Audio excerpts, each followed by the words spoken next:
तुलसी में जल देते समय बिल्कुल भी मत करना ये काम, वरना जिंदगी हो जाएगी नर्क। जय माता दी दोस्तों। तुलसी को अन्य वनस्पतियों में शुभ और मंगलकारी माना जाता है, इसलिए अधिकांश लोग रोज सुबह इसमें जल देते हैं। धार्मिक मान्यता है कि रोज सुबह स्नान करने के बाद तुलसी में जल अर्पित करने से जीवन की सभी समस्याएं दूर हो जाती हैं और जीवन में शुभ फलों की प्राप्ति होती है। इसके अलावा तुलसी का पौधा माता लक्ष्मी का प्रतीक माना जाता है और भगवान विष्णु को भी तुलसी अति प्रिय है। मान्यता है कि भगवान श्री हरि विष्णु तब तक भोग ग्रहण नहीं करते जब तक उसमें विष्णु प्रिय तुलसी शामिल ना हो। ऐसे में आपको अपने घर पर तुलसी का पौधा जरूर लगाना चाहिए। उसकी श्रद्धा पूर्वक विधि विधान से पूजा अर्चना करनी चाहिए। ऐसा करने से आपको माता लक्ष्मी और भगवान श्री हरि विष्णु जी के साथ साथ माता तुलसी की असीम कृपा प्राप्त होती है, जिससे आपको जीवन में शुभ परिणाम देखने को मिलते हैं और आपको हर एक कार्य में सफलता हासिल होती है। इसके अलावा शास्त्रों में कुछ ऐसे नियमों का वर्णन किया गया है कि अगर आप तुलसी में रोजाना जल देते हैं तो आपको कुछ खास नियमों का पालन करना चाहिए। अगर आप इन नियमों का पालन करते हुए माता तुलसी की पूजा अर्चना करते हैं तो आपके जीवन में सकारात्मक ऊर्जा का वास होता है, जिससे आपको जीवन में शुभ परिणाम देखने को मिलते हैं और आपको आपके रुके हुए कार्यों में गति मिलती है। और अगर आप इन नियमों का पालन नहीं करते हैं तो आपको जीवन में शुभ परिणाम की जगह अशुभ परिणाम देखने को मिलते हैं। साथ ही भगवान श्री हरि विष्णु जी और माता लक्ष्मी के साथ साथ अन्य देवी देवता भी आपसे नाराज हो जाते हैं। इसके अलावा आपके घर में नकारात्मक ऊर्जा का वास हो जाता है, जिससे घर में अशांति का माहौल बना रहता है और घर की सुख समृद्धि में बाधा उत्पन्न होती है।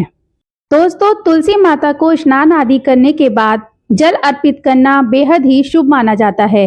लेकिन क्या आप जानते हैं कि रविवार को तुलसी में जल चढ़ाने से नुकसान हो सकता है? हिंदू धर्म शास्त्रों के अनुसार रविवार को तुलसी माता विश्राम करती हैं। ऐसे में रविवार के दिन तुलसी को जल चढ़ाने से उनका आशीर्वाद प्राप्त नहीं होता, बल्कि उल्टा नकारात्मक ऊर्जा घर में प्रवेश कर सकती है। साथ ही माता तुलसी और भगवान श्री हरि विष्णु जी आपसे नाराज हो सकते हैं, जिससे आपको जीवन में अशुभ परिणाम देखने को मिलेंगे।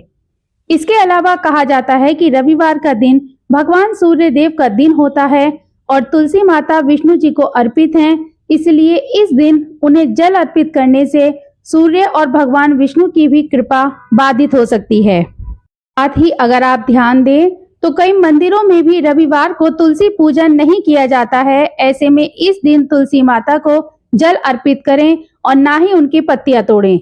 ऐसे में यदि आप रविवार को पूजा करना ही चाहते हैं तो केवल हाथ जोड़कर प्रणाम करें और मानसिक रूप से उनकी आराधना करें। ये मित्रों, तुलसी के पौधे की पत्तियां तोड़ने का भी एक सही समय होता है।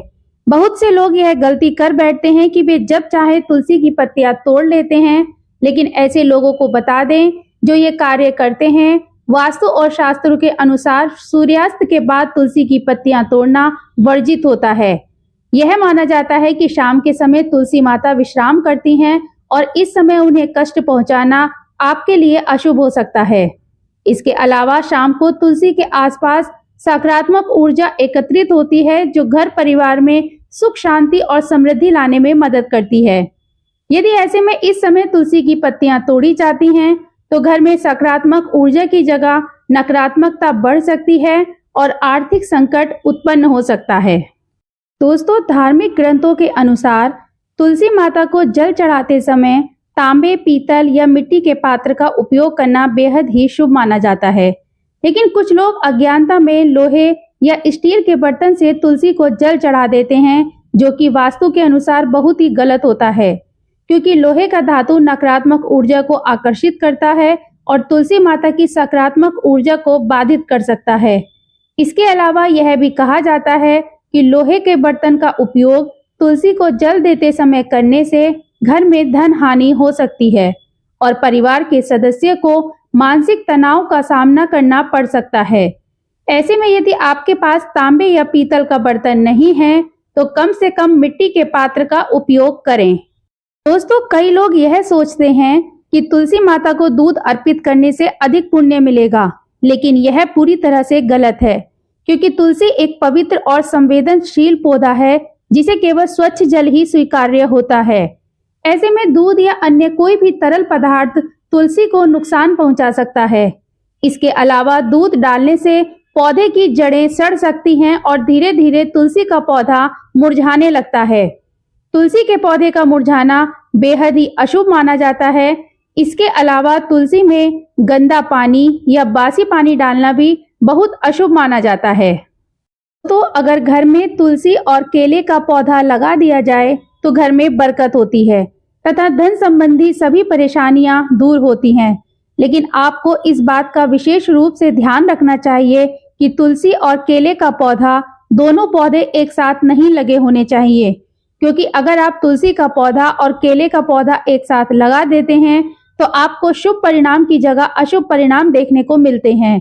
साथ ही भगवान श्री हरि विष्णु और माता लक्ष्मी आपसे नाराज हो सकते हैं। इसलिए अगर आप केले का पौधा घर में लगाना चाहते हैं तो केले का पौधा घर के मुख्य द्वार पर दाईं ओर, तुलसी का पौधा घर के मुख्य द्वार के बाईं ओर लगाते हैं तो यह काफी शुभ माना जाता है। अगर आप इस नियम का पालन करते हैं और इस प्रकार पौधे लगाते हैं तो आपको भगवान श्री हरि विष्णु और तुलसी माता की असीम कृपा प्राप्त होगी। प्रिय दोस्तों, ऐसा माना जाता है कि घर की दक्षिण दिशा पितरों की दिशा होती है। इस वजह से तुलसी का पौधा कभी भी दक्षिण दिशा में नहीं लगाना चाहिए। इसके अलावा माना जाता है कि दक्षिण दिशा में तुलसी के पौधे को लगाने से इंसान को कई परेशानियों का सामना करना पड़ता है, जिससे व्यक्ति का जीवन दुर्भाग्य में बदल सकता है। ऐसे में तुलसी का पौधा हमेशा उत्तर या उत्तर पूर्व दिशा में लगाना चाहिए। इस दिशा में तुलसी का पौधा लगाने से घर की नकारात्मक ऊर्जा दूर होती है और घर में सकारात्मक ऊर्जा का संचार होता है। दोस्तों, भूलकर भी तुलसी का पौधा छत पर नहीं लगाना चाहिए, क्योंकि इससे तुलसी के पौधे की सही देखभाल नहीं होती। इसके अलावा तुलसी का पौधा वास्तु के अनुसार कभी भी घर की छत पर नहीं रखना चाहिए। ऐसा माना जाता है कि तुलसी के इस पवित्र पौधे को छत पर रखने से घर से सकारात्मक ऊर्जा दूर होने लगती है। खास तौर पर जिन लोगों की कुंडली में बुध की स्थिति कमजोर होती है, वो भूलकर भी तुलसी के पौधे को छत पर ना लगाएं। साथ ही वास्तु की माने जो छत पर रखा तुलसी का पौधा हमेशा वास्तु दोष का कारण बनता है, जिससे आपकी आर्थिक स्थिति कमजोर हो सकती है और आपको आर्थिक तंगी जैसी समस्याओं का सामना करना पड़ता है। तो दोस्तों, आज की वीडियो पसंद आए तो चैनल को सब्सक्राइब और वीडियो को लाइक करना बिल्कुल न भूलें और कमेंट बॉक्स में एक बार जय माता दी अवश्य लिखें।